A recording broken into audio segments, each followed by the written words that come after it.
Oh, ihr seid schon da. Hey, willkommen zur Vorstellung vom Coreplate-Plugin von Nemprini Audio. Ich habe mich jetzt einfach mal so ein bisschen hinreißen lassen von so viel Metal-Game und möchte euch ein bisschen zeigen, was man mit dem neuen Plugin von Nemprini Audio so ein bisschen machen kann. Coreplate, für alle, die es nicht wissen, ist der böse Bruder oder die böse Schwester vom Switchblade. Das war so 2010er Jahre, Amps von Houston Kettner, programmierbar, Vollröhre, USB-Slot zum Abspeichern von Presets, natürlich Effekte eingebaut, programmierbar. Also alles das, was heute Standard ist, damals Weltrevolution. Okay, bevor wir tiefer reingehen, jetzt kommt ein Intro, dann kommt ein Song, gespielt mit dem Chordplate-Plugin und dann Deep Dive.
Okay, wie schon gesagt, 2010er Jahre, Houston Kettner kommt raus mit voll programmierbaren Amps und lass uns mal gucken in das Buch Into the Blue von Uwe Six. Da ist so ein bisschen die Historie von Houston Kettner drin beschrieben und da sehen wir hier die Werbeanzeige von Coreplate, Grind Your Axe, und nebendran den bekanntesten Spieler des Coreplates, nämlich Jeff Waters von Annihilator, der auch auf der Frankfurter Musikmesse groß abgerockt hat, riesengroße Menge von Leuten und dort überzeugt hat mit Metal Sound Made in Germany und dazu auch eine riesen Reise gemacht hat, jede Menge Läden besucht hat und dort überall Clinics und Workshops gegeben hat. Hier drüben sehen wir Rüdiger Forse, den damaligen Product Manager von Houston Kettner, mit der ersten Auszeichnung von den Amp. Und darauf aufbauend haben wir eben jetzt das Plugin, das heißt den ganzen Amp in the Box hinter mir jetzt auf einem Mac in der DAW eingebunden und ich will euch ein bisschen zeigen, was man damit machen kann. Gut, dann folgt mir mal kurz hier auf den Bildschirm und wie ihr schon seht, habe ich das Plugin eingebunden in einen meiner Kanalzüge. Ich habe mir hier einen eigenen Sound gemacht für das Intro und darauf möchte ich mit euch zusammen aufbauen und euch zeigen, was das Plugin alles kann. Also, hier vorne seht ihr die Oberfläche des Amps. Wie schon gesagt, wir haben Effekte mit drinne. Hier haben wir Moderation, Flanger, Chorus, Phaser. Hier drüben haben wir ein Delay und da ein Reverb. Wem das hier zu fuddelig ist, der hat hier unten nochmal die Möglichkeit, eben Regler zu haben, die auch einen Wert anzeigen. Wir haben 4 Kanäle, Clean, Drive, Ultra 1 und Ultra 2. Ich bin jetzt hier auf Ultra 2 und habe sogar noch den Boost des Amps eingeschaltet. Das geht also entweder hier oder eben hier unten bei der Anzeige. Ich kann auch, wem das alles zu klein ist, mir hier eine größere Anzeige geben. Können wir vielleicht mal jetzt hier zum Vorführen kurz mal so gestalten. Und So, da haben wir den Amp und da unten haben wir die Anzeigen. Ich hoffe, das geht bei euch alles gut. So, also neben den Effekten im Amp hat Igor Nemprini noch ein Noise Gate, den Doubler, einen Screamer und einen Filter eingebaut. Warum das Ganze? Nun ja, ich sag mal so, ein Gain voller Amp, da ist es schon nicht schlecht, wenn man ein Noise Gate davor hat. Der Doubler, habt ihr vielleicht schon euch gewundert, warum klingt das so stereo? Ich mach den mal aus.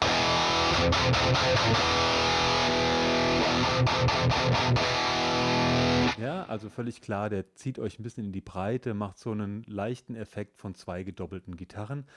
Wie so oft ist es so, dass der Screamer gerne verwendet wird, um dem Amp ein bisschen mehr Attack zu geben. Hört euch das mal an, ohne.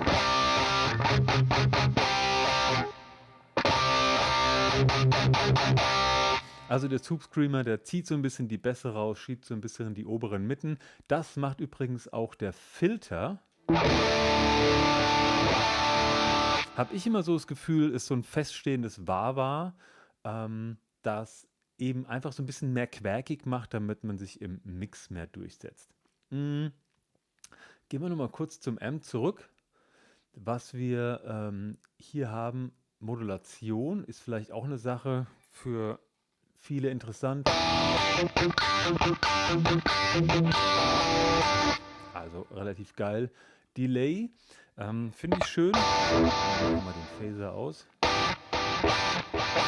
Finde ich schön, dass es direkt eine Integration gibt in die DAW. Das heißt, ich habe jetzt hier oben eine Speed von 120 eingestellt und dann synkt sich eben das Plugin-Delay direkt drauf auf das, was wir haben. Wenn ich jetzt so Achteltriolen nehme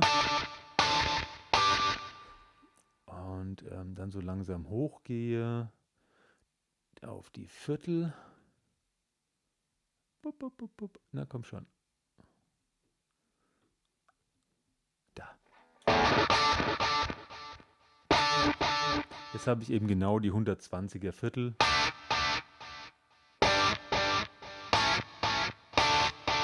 Kann ich natürlich hier noch lauter machen. Okay. Machen wir das Delay wieder aus und gucken, was wir hier drüben haben. Die Box, die Houston Kettner damals gebaut hat für den Core-Blade, die ist hier auch genau so nachempfunden. Nicht nur optisch, sondern auch vom Sound her. Die wurde also auch abgecaptured. Das war eine Oversized Box, ähnlich der Mesa Boogie Oversized Box, die es ja immer noch zu kaufen gibt. Und ihr seht schon hier, ich kann davor zwei Mikrofone positionieren. Wir haben dynamische, wir haben ein Bändchenmikrofon und wir haben Kondensermikrofone. Das ist jetzt das ist meine beliebte Geschichte, die ich gerne mache. Das hängt aber auch ein bisschen von der Box ab. Also, wenn ihr jetzt mal hört, ich habe ja einen sehr metaligen Sound eingestellt. Da klingt jetzt die Fender-Box nicht so geil drüber. Das ist eine Greenback A25. Interessant anders. Wir werden nachher noch bei den Presets sehen, dass diese Vintage 30 Box hier jetzt sehr höhenreich klingt, aber nachher mit anderen Sounds sehr gut harmoniert. Dann haben wir die Rock Driver 60. Auch die, merkt euch mal, wie die jetzt hier klingt. Also jetzt auch nicht die ich für den Sound verwenden würde, aber wir haben in den Presets einige Sounds, wo die sehr gut rüberkommt. Was immer geil klingt bei Nemprini Audio ist die AC30 Box mit den Blue Alnico Speakern drin und am Ende eben die Fender Box. Da musste man noch ein bisschen vielleicht arbeiten mit dem Mikrofon, um da ein bisschen mehr was rauszukitzeln. Für alle, die keine Lust haben auf die Boxen, die jetzt hier drin sind, kein Problem. Man kann auch seine eigenen Impulse-Responses hier reinladen oder man bypasst das Ganze und verwendet dann einfach im Kanalzug einen IR-Loader, den man bereits irgendwie in seinem Sortiment hat. Ich mache jetzt mal hier wieder ein bisschen kleiner, damit wir hier ein bisschen mehr sehen, was eigentlich abgeht. Okay. Ganz hier hinten haben wir eine Effekte und zwar nochmal einen Studiokompressor und auch den Equalizer, den ich gerne verwende, wenn ich eine Spur aufgenommen habe und merke, ich komme mit der Gitarre ein bisschen zu sehr in den Bereich des Bass, ja, dann ziehe ich einfach hier ein bisschen die Bässe raus und dann kommt der Bass besser zur Geltung und die Gitarre in der Regel dann auch. Ja. Studiokompressor wird super interessant bei den Presets nachher, wenn wir bei den cleanen Sounds sind. Das erstmal der Überblick über die Grundfunktionen. Jetzt gehen wir mal durch die einzelnen Presets durch. Das ist immer nur ein Vorschlag. Ne? Was ihr dann nachher damit macht, ist euch komplett selbst überlassen. Ihr könnt eigene Presets speichern, habt ihr schon gesehen. Ich habe mein Hardgitar-Preset gemacht, aber ich will euch wenigstens mal zeigen, was alles drinsteckt in der Kiste. Alright. So, zu den Presets kommt ihr entweder hier über das Menü und dann habt ihr hier eine Liste mit entsprechenden Presets. Oder ihr benutzt hier die Plus- und Minus-Buttons und könnt euch dann entsprechend durch die einzelnen Sounds durchklicken. Wir fangen mal an mit dem ersten Sound, Back to the 80s. Und der ist so ganz anders als Metal.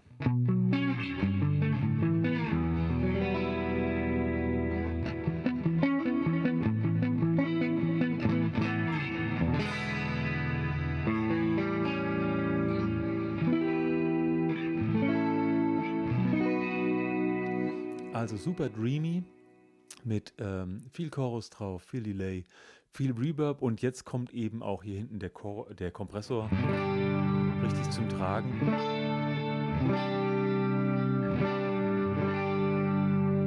Interessant, wenn ich jetzt hier mal umschalte und eine andere Pickup-Konfiguration nehme.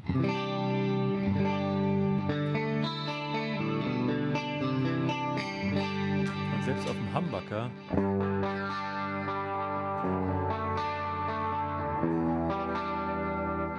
so ein bisschen Rickenbacker-mäßig dann. Alright, Back to the 80s war das. Der nächste Sound nennt sich Clean Funk Heavy Compression.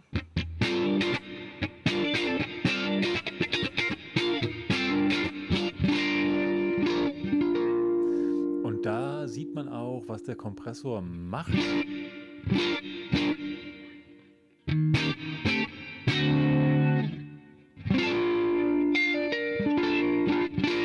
Der schiebt ganz schön zusammen. In dem Fall ist es so, dass der Reverb jetzt vor dem Kompressor ist. Wobei dann natürlich auch die Hallfahne komprimiert wird. Hier könnten wir überlegen, ob man dann einfach diesen Reverb ausmacht.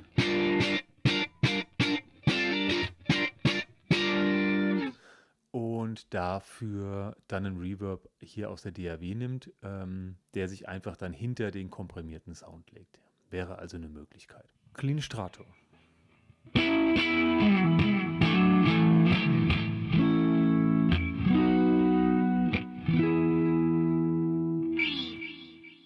Clean Telly.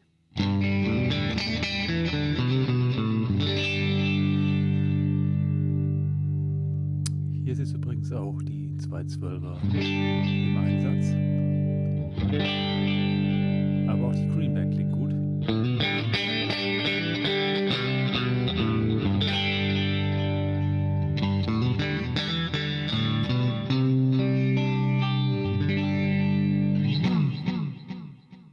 Crunch Lester.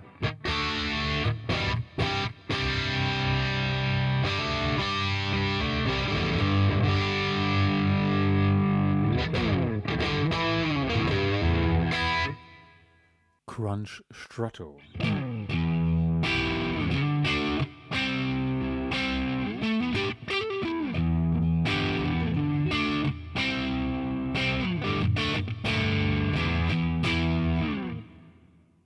Crunch Telly.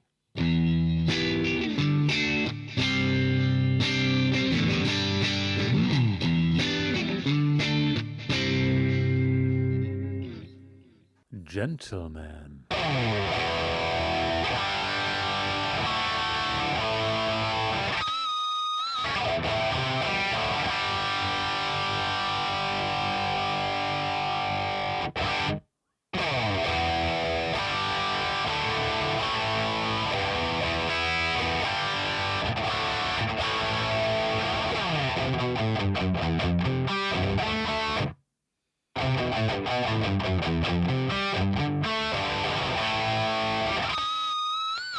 Eight strings.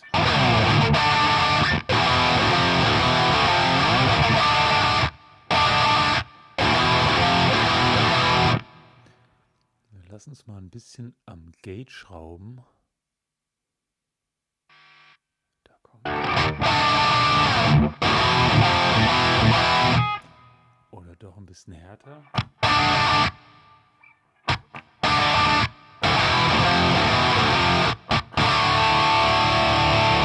Mal den Filter raus.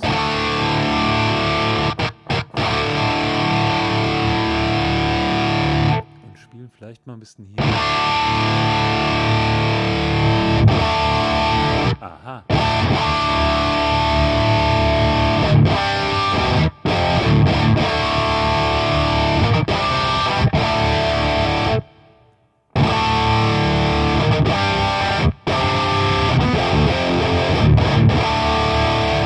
Komplett anderes Klangbild.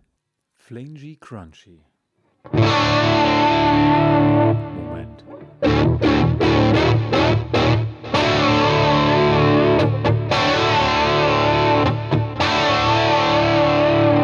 Kriege ich ja 90er-Gefühle. Hard Rock Riff.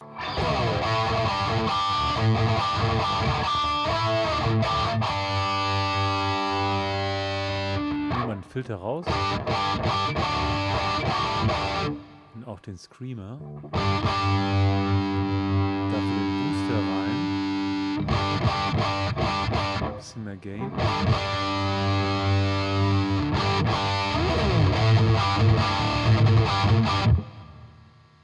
Ein Gate könnt ihr vertragen.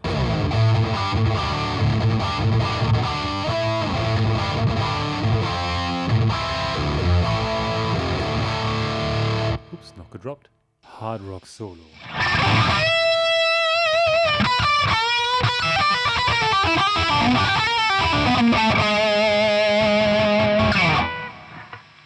Ein bisschen Delay drauf. Und ein Gate. Den Filter runter.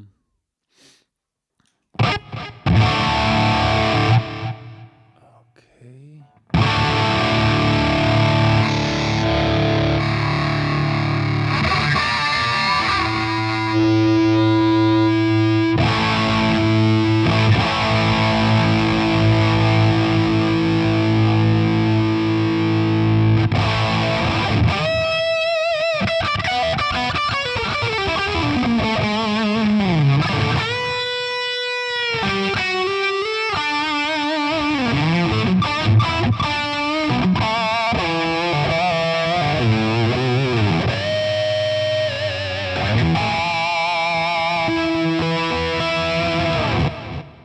Ja, Jimmy Clean.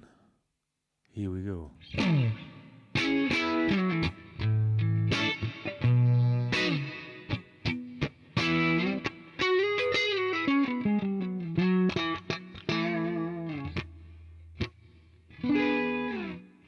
The Metal 80s.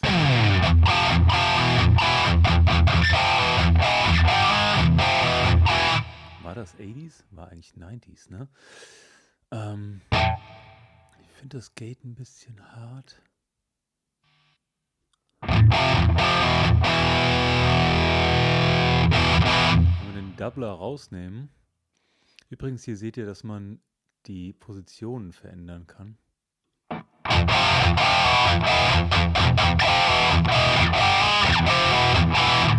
Dann kommt man relativ nah an den Sound, den ich mir als Hardgitarr-Sound gebastelt habe. Der war nämlich hiervon beeinflusst. Mit ein bisschen anderer Konfiguration.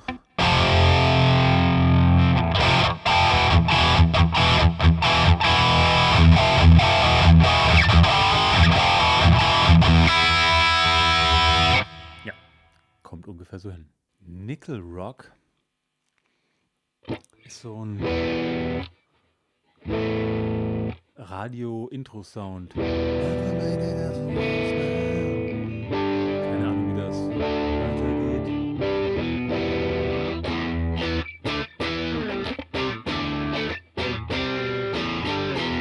Rock Open Chords.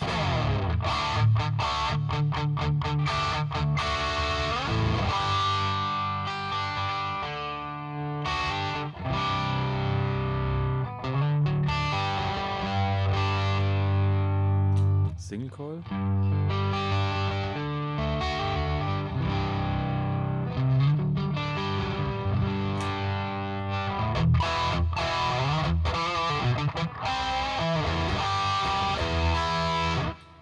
Open String Riff.